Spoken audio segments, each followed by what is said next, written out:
Freckles, continuing with chapter 4. Freckles filled one end with every delicate, lacy vine that he could transplant successfully. The body of the bed was a riot of color. Here he set growing, dainty blue-eyed Marys and blue-eyed grass side by side. He planted harebells, violets, blue, white, and yellow, wild geraniums, cardinal flower, columbine, pink snake's mouth, buttercups, painted trilliums, and orchis. Here were the bloodroot, moccasin flower, hepatica, pitcher plant, jack in the pulpit, and every other flower of the limberlost that was in bloom or bore a bud presaging a flower. Every day saw the addition of new specimens. The place would have driven a botanist wild with envy. On the line side, he left the bushes thick for concealment, entering by a narrow path he and Duncan had cleared in setting up the case. He called this the front door, though he used every precaution to hide it. He built rustic seats between several of the trees, leveled the floor, and thickly carpeted it with rank, heavy, woolly dog moss. Around the case, he planted wild clematis, bittersweet, and wild grapevines, and trained them over it until it was almost covered. Every day he planted new flowers, cut back rough bushes, and coaxed out graceful ones. His pride in his room was very great, for he had no idea how surprisingly beautiful it would appear to anyone who had not witnessed its growth and construction. This morning, Freckles walked straight to his case, unlocked it, and set his apparatus and dinner inside. He planted a new specimen he had found close to the trail, and bringing his old scrap bucket from the corner in which it was hidden from a nearby pool, he dipped water to pour over his carpet and flowers. Then he took out the bird book, settled comfortably on a bench, and with a deep sigh of satisfaction, turned to the section headed V. Past Veri and Verco, he went down the line until his finger, trembling with eagerness, stopped at vulture. The great black California vulture, he read. This side the Rockies will do for us. Common turkey buzzard. Well, we ain't hunting common turkeys. McLean said chickens, and what he says goes. Black vulture of the South. Here we are, arrived at once. Freckles' finger followed the line, and he read scraps aloud. Common in the South, sometimes called Jim Crow, the nearest equivalent to CATHARTESATRATA. How in the devil am I ever to learn them corking big words by myself? The Pharaoh's chickens of European species sometimes stray north as far as Virginia and Kentucky, and sometimes farther, interpolated Freckles. 'Cause I got them right here in Indiana, so like these pictures, I can just see me big chicken bobbing up to get his ears boxed. Hey? Light blue eggs. Golly, I've got to be seeing them. Big as a common turkey's, but shaped like a hen's, heavily splotched with chocolate. Caramels, I suppose, and in hollow logs or stumps. Oh, Haggany, wasn't I barking up the wrong tree, though? Ought to been looking close to the ground all the time. Now it's all over to do again, and I suspect the sooner I start, the sooner I'll be likely to find 'em. Freckles put away his book, dampened the smudge fire without which the mosquitoes made the swamp almost unbearable, took his cudgel and lunch, and went to the line. He sat on a log, ate at dinner time, and drank his last drop of water. The heat of June was growing intense.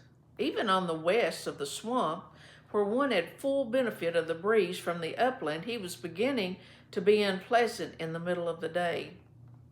He brushed the crumbs from his knees and sat resting a while and watched the sky to see if his big chicken were hanging up there.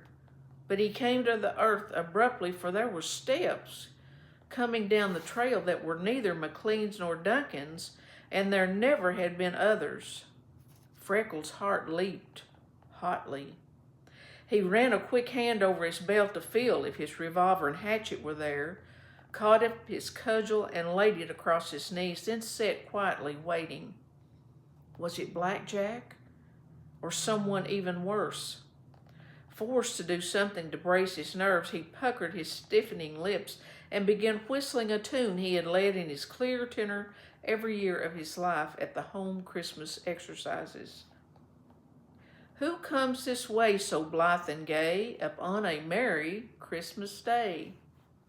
His quick Irish wit roused to the ridiculousness of it until he broke into a laugh that steadied him amazingly. Through the bushes he caught a glimpse of the oncoming figure.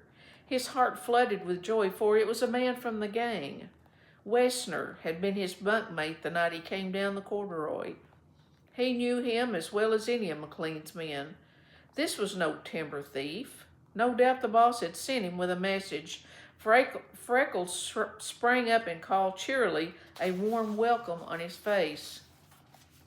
"Well, it's a good telling if you're glad to see me," said Wessner with something very like a breath of relief. "We've been hearing down at the camp you were so mighty touchy you didn't allow a man within a rod of the line." "No more do I," answered Freckles, "if he's a stranger, but you're from McLean, ain't you?" "Oh, damn McLean," said Wessner. Freckles gripped the cudgel until his knuckles slowly turned purple. "And are you rallying, saying so?" he inquired with elaborate politeness. "Yes, I am," said Wessner. "So would every man of the gang if they wasn't too big a carrots to say anything, unless maybe that other slobbering old Scotchman Duncan, grinding the lives out of us, working us like dogs and paying us starvation wages while he rolls up his millions and lives like a prince." Green lights began to play through the gray of Freckles' eyes. "Wessner," he said impressively, "you'd make a fine pattern for the father of liars. Every man on that gang is strong and healthy, paid all he earns, and treated like the courtesy of a gentleman. As for the boss living like a prince, he shares fare with you every day of your lives." Wessner was not a born diplomat, but he saw he was on the wrong tack, so he tried another. "How would you like to make a good pile of money without even lifting your hand?" he asked. "Huh," said Freckles. "Have you been up to Chicago and cornered wheat, and are you offering me a friendly tip on the investment of me fortune?" Wessner came close. "Freckles, old fella," he said, "if you let me give you a pointer, I can put you on to making a cool 500 without stepping out of your tracks." Freckles drew back. "You needn't be afraid of speaking up," he said. "There isn't a soul in Limberlost save the birds and the beasts, unless some of your sorts come along and crowding the privilege of the legal tenants." "None of my friends along," said Wessner. "Nobody I knew I came, but a friend of mine. If you want to hear sense and act like reason, he can see you later, but it ain't necessary. We can make all the plans needed. The trick's so dead small and easy." "Must be if you have the engineering of it," said Freckles, but he heard, with a sigh of relief, that they were alone. Wessner was impervious. "You just bet it is. Why, only think, Freckles, slaving away at a measly little $30 a month, and here's a chance to clear 500 in a day. You surely won't be the fool to miss it." "Oh, and how was you proposing for me to steal it?" inquired Freckles. "Or am I just to find it laying in me path beside the line?" "That's it, Freckles," blustered the Dutchman. "You're just to find it. You needn't do a thing. You needn't know a thing. You name a morning when you will walk up the west side of the swamp and turn around and walk back down the same side again, and the money is yours. Couldn't anything be easier than that, could it?" Depends entirely on the man, said Freckles. The lilt of a lark hanging above the swale beside them was not sweeter than the sweetness of his voice. To some it would seem to come easy as breathing, and to some wringing the last drop of their heart's blood couldn't force him. I'm not the man that goes into a scheme like that with the blindfold over me eyes, for you see, it mans to break trust with the boss, and I've served him faithful as I knew. You'll have to be making the thing very clear to me, understanding. It's so dead easy, repeated Wesner. It makes me tired of the simpleness of it. You see, there's a few trees in the swamp that's real gold mines. There's 3 especial. 2 are back in, but 1's square on the line. Why, your pottering old Scotch fool of a boss nailed the wire to it with his own hands. He never noticed where the bark had been peeled or saw what it was. If you'll stay on this side of the trail just one day, we can have it cut, loaded, and ready to drive out at night. The next morning you can find it, report it, and be the busiest man in the search force. We know where to fix it all, safe and easy. Then McLean has a bet up with a couple of the gang that there can't be a raw stump found in the Limberlost. There's plenty of witnesses to swear to it, and I know 3 that will. There's a cool 1,000, and this tree is worth all of that, raw. Say it's a gold mine, I tell you, and just 500 of it is yours. There's no danger on earth to you, for you've got McLean that bamboozled you could sell out the whole swamp, and he'd never mistrust you. What do you say? Freckles' soul was satisfied. Is that all? He asked. No, it ain't, said Wesner. If you really want to brace up and be a man and go into the thing for keeps, you can make 5 times that in a week. My friend knows a dozen others we could get out in a few days, and all you'd have to do would be to keep out of sight. Then you could take your money and skip some night and begin life like a gentleman somewhere else. What do you think about it? Freckles purred like a kitten. 'Twould be a rare joke on the boss, he said, to be stealing from him the very thing he's trusted me to guard, and be getting me wages all winter throwed in free. And you're making the pay awful high. Me to be getting 500 for such a simple little thing as that. You're trading me most royal, indeed. It's always beyond all I'd be expecting. 17 cents would be a big price for that job. It must be looked into thorough. Just you wait here until I do a minute's turn in the swamp, and then I'll be escorting you out of the clearing and giving you the answer. Freckles lifted the overhanging bushes and hurried to the case. He unslung the specimen box and laid it inside with his hatchet and revolver. He slipped the key in his pocket and went back to Wesner. Now for the answer, he said. Stand up. There was iron in his voice, and he was commanding as an outraged general. Anything you want to be taking off? He questioned. Wesner looked astonished, he felt. Why, no, Freckles, he said. Having the goodness to be calling me Mr. McLean, snapped Freckles, I'm after reserving me pet name for the use of me friends. You may stand with your back to the light or be taken any advantage you want. Why, what do you mean? Sputtered Wesner. I'm meaning, said Freckles tersely, to lick a quarter section of hail out of you, and may the Holy Virgin stay me before I leave you here carrion, for your carcass would turn the stomachs of me chickens. At the camp that morning, Wesner's conduct had been so palatable an excuse to force a discharge that Duncan moved near McLean and whispered, Think of the boy, sir? McLean was so troubled that an hour later he mounted Nellie and followed Wesner to his home in Wildcat Hollow, only to find that he had left there shortly before heading for the Limberlost. McLean rode at top speed. When Mrs. Duncan told him that a man answering Wesner's description had gone down the west side of the swamp close noon, he left the mare in her charge and followed on foot. When he heard voices, he entered the swamp and silently crept close just in time to hear Wesner whine. But I can't fight you, Freckles. I ain't done nothing to you. I'm always bigger than you, and you're only one hand." The boss slid off his coat and crouched among the bushes ready to spring, but as Freckles' voice reached him, he held himself with a strong effort to learn what mettle was in the boy. "Don't you be wasting of me good time in the numbering of me hands," cried Freckles. "The strength of me cause will make up for the weakness of me members, and the size of a cowardly thief doesn't count.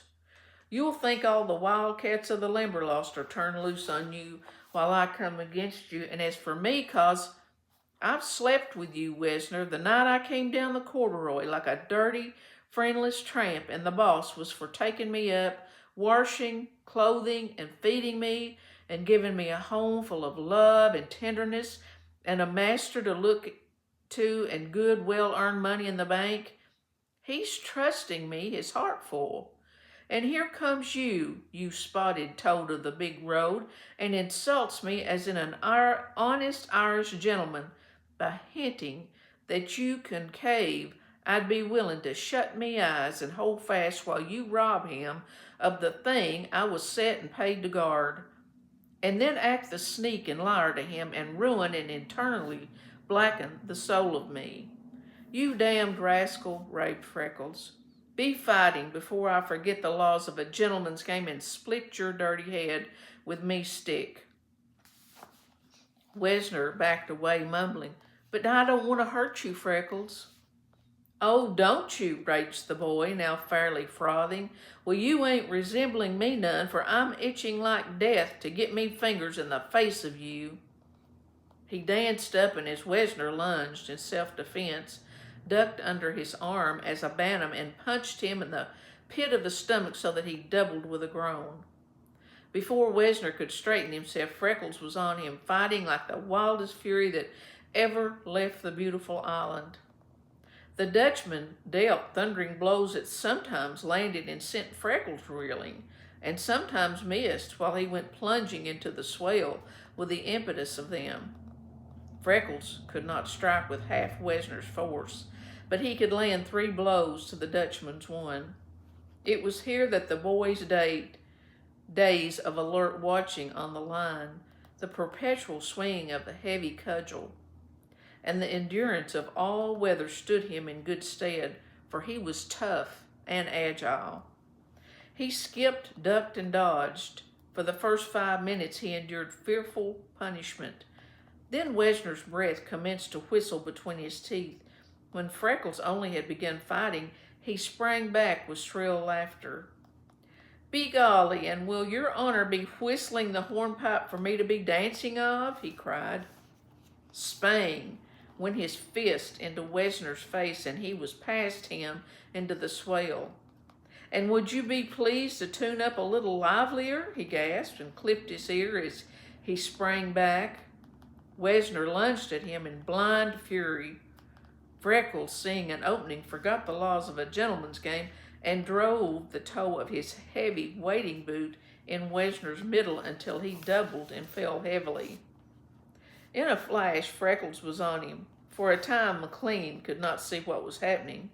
Go to him now," he commanded himself, but so intense was his desire to see the boy win alone that he did not stir.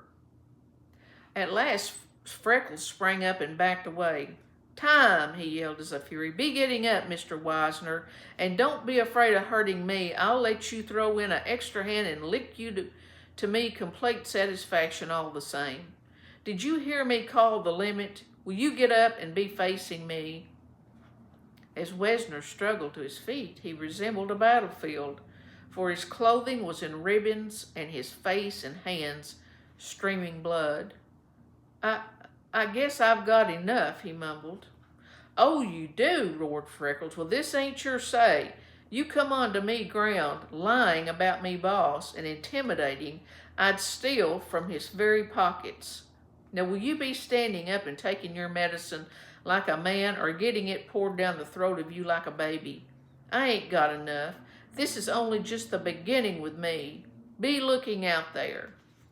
He sprang against Wesner and sent him rolling. He attacked the unresisting figure and fought him until he lay limp and quiet, and Freckles had no strength left to lift an arm. Then he arose and stepped back, gasping for breath. With his first lungful of air, he shouted, "Time!" But the figure of Wesner lay motionless. Freckles watched him with regretful eye and saw at last that he was completely exhausted. He bent over him and, catching him by the back of the neck, jerked him to his knees. Wesner lifted the face of a whipped cur and, feeling further punishment, burst into shivering sobs, while the tears washed tiny rivulets through the blood and muck. Freckles stepped back, glaring at Wesner, but suddenly the scowl of anger and the ugly, disfiguring red face from the boy's face. He dabbed at a cut on his temple from which issued a tiny crimson stream and jauntily shook back his hair. His face took on the innocent look of a cherub, and his voice rivaled that of a brooding dove. But into his eyes crept a look of diabolical mischief. He glanced vaguely around him until he saw his club, seized and twirled it as a drum major, stuck it upright in the muck, and marched on tiptoe to Wesner, mechanically, as a puppet worked by a string. Bending over, Freckles reached an arm around Wesner's waist and helped him to his feet. "Careful now," he cautioned. "Be careful, Freddy. There's danger of you hurting me." Drawing a handkerchief from a back pocket, Freckles tenderly wiped Wesner's eye and nose. "Come, Freddy, me child," he admonished Wesner. "It's time little boys were going home. I've got work to do and can't be entertaining you any more today. Come back tomorrow if you ain't through yet, and we'll repeat the performance. Don't be staring at me so wild-like. I would eat you, but I can't afford it. Me earnings, being honest, come slow, and I've no money to be squandering on the pailful of dyspeptic's delight. It would be taking me to work you out of my innards." Again an awful wrenching seized McLean. Freckles stepped back as Wesner, tottering and reeling as a thoroughly drunken man, came toward the path, appearing indeed as if wildcats had attacked him. The cudgel spun high in the air, and catching it with an expert acquired by long practice on the line, the boy twirled it a second, shook back his thick hair bontily, and stepped into the trail following Wesner. Because Freckles was Irish, it was impossible to do it silently, so presently his clear tenor rang out though there were some bad catches where he was hard-pressed for breath. "It was the Dutch, it was the Dutch. Do you think it was the Irish hollered help? Not much. It was the Dutch, it was the Dutch." Wesner turned and mumbled, "What are you following me for? What are you going to do with me?" Freckles called the Limberlost to witness. "How's that for ingratitude of a beast, and me troubling meself to show him off me property with the honors of war?" Then he changed his tone completely and added, "Belike it's this, Freddy. You see, the boss might come riding down this trail any minute, and the little mare's so whittlesome that if she'd come onto you in your pristine stage all of a sudden, she'd stop that short, she'd send Mr. McLean out over the ears of her. No disparagement intended to the sense of the mare," he added hastily. Wesner belched a fearful oath, while Freckles laughed merrily. "Here's a sample of the thanks a generous act's always forgetting," he continued. "Here's me neglecting me work to escort you out property, and you saying such awful words, Freddy," he demanded sternly. "Do you want me to soap out your mouth? You don't seem to be realizing it, but if you was to buck into Mr. McLean in your present state without me there to explain matters, the chance is he'd cut the liver out of you, and I shouldn't think you'd be wanting such a fine gentleman as him to see that it's white." Wesner grew ghastly under his grime and broke into a staggering run. "And now will you be looking at the manners of him?" questioned Freckles plaintively. "Going without even a thank you, right in the face of all the pains I've taken to make it interesting for him." Freckles twirled the club and stood as a soldier at attention until Wesner left the clearing. But it was the last scene of that performance. When the boy turned, there was the deathly illness on his face while his legs wavered beneath his weight. He staggered to the case and, opening it, took out a piece of cloth. He dipped it in water and, sitting on a bench, he wiped the blood and grime from his face while his breath sucked between his clenched teeth. He was shivering with pain and excitement in spite of himself. He unbuttoned the band of his right sleeve and, turning it back, exposed the blue-lined calluses whiteness of his maimed arm, now vividly streaked with contusions, while in a series of circular dots the blood oozed slowly. Here Wesner had succeeded in setting his teeth. When Freckles saw it was for he forgave himself the kick in the pit of Wesner's stomach and cursed fervently and deep. "Freckles? Freckles," said McLean's voice. Freckles snatched down his sleeve and arose to his feet. "Excuse me, sir," he said. "You surely be leaving. I thought myself alone." McLean pushed him carefully to the seat and, bending over him, opened a pocket case that he carried as regularly as his revolver and watch for cuts and bruises were of daily occurrence among the gang. Taking the hurt arm, he turned back the sleeve and bathed and bound the wounds.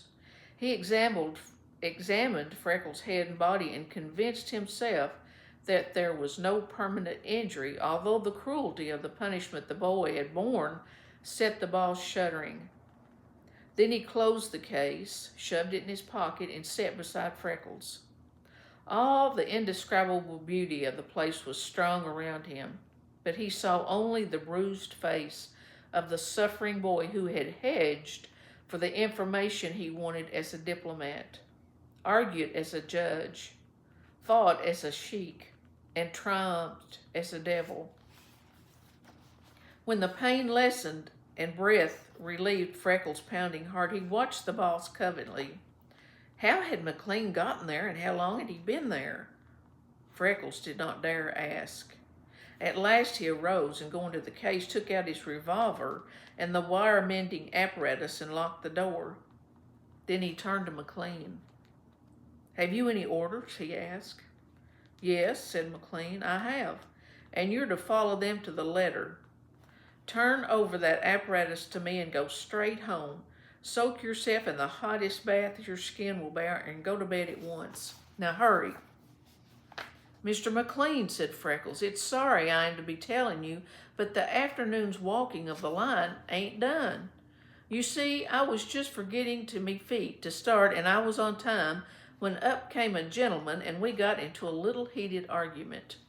It's either settled or it's just begun, but between us, I'm that late I haven't started for the afternoon yet. I must be going at once, for there's a tree I must find before the day's over."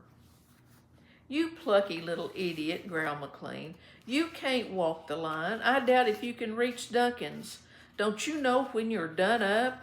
You go to bed. I'll finish your work." "Never," protested Freckles. "I was just a little done up for the present a minute ago. I'm all right now. Riding boots are far too low. The day's hot and the walk a good 7 miles, sir. Never." As he reached for the outfit, he pitched forward and his eyes closed. McLean stretched him on the moss and applied restoratives. When Freckles returned to consciousness, McLean ran to the cabin to tell Mrs. Duncan to have a hot bath ready and to bring Nellie. That worthy woman promptly filled the wash boiler, starting a roaring fire under it. She pushed the horse trough from its base and rolled it to the kitchen. By the time McLean came again, leading Nellie and holding Freckles on her back, Mrs. Duncan was ready for business. She and the boss laid Freckles in the trough and poured on hot water until he squirmed.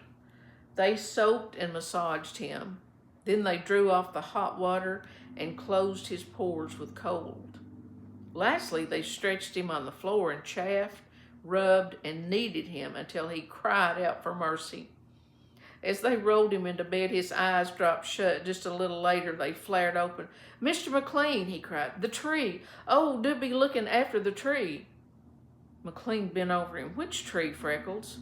"I don't know exact, sir, but it's on the east line, and the wire is fastened to it.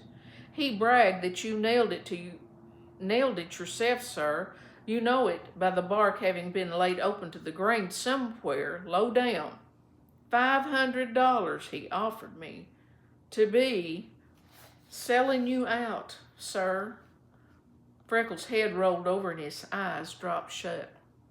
McLean towered above the lad. His bright hair waved on the pillow. His hair was swollen and purple with bruises. His left arm, with the hand battered almost out of shape, stretched beside him, and the right, with no hand, lay across his chest. There was a mass of purple welts.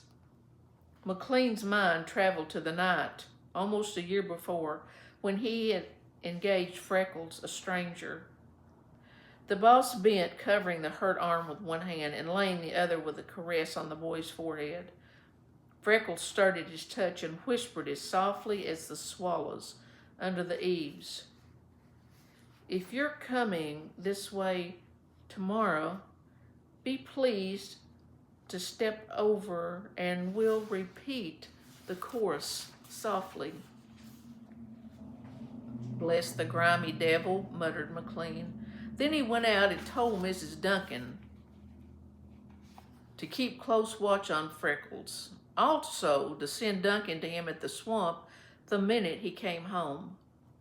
Following the trail to the line and back to the scene of the fight, the boss entered Freckles' study quietly, as if his spirit keeping there might be roused, and gazed around with astonished eyes.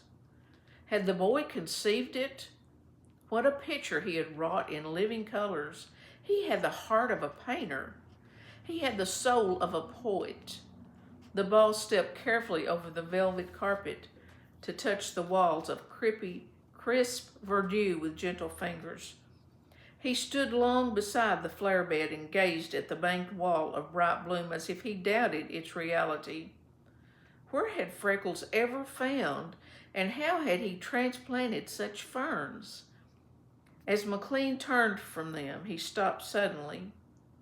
He had reached the door of the cathedral. That which Freckles had attempted would have been patent to anyone. What had been in the heart of the shy, silent boy when he had found that long, dim stretch of forest, decorated its entrance, cleared and smoothed its aisle, and carpeted its altar? What various work of God was in these mighty living pillars and the arched dome of green? How similar to stained cathedral windows were they, the long openings between the trees, filled with rifts of blue, rays of gold, and the shifting emerald of leaves. Where could be found mosaics to match this aisle paved with living color and glowing light? Was Freckles a devout Christian, and did he worship here? Or was he an untaught heathen, and down this vista of entering loveliness did Pan come piping, and dryads, nymphs, and fairies dance for him? Who can fathom the heart of a boy? McLean had been thinking of Freckles as a creature of unswerving honesty, courage, and faithfulness.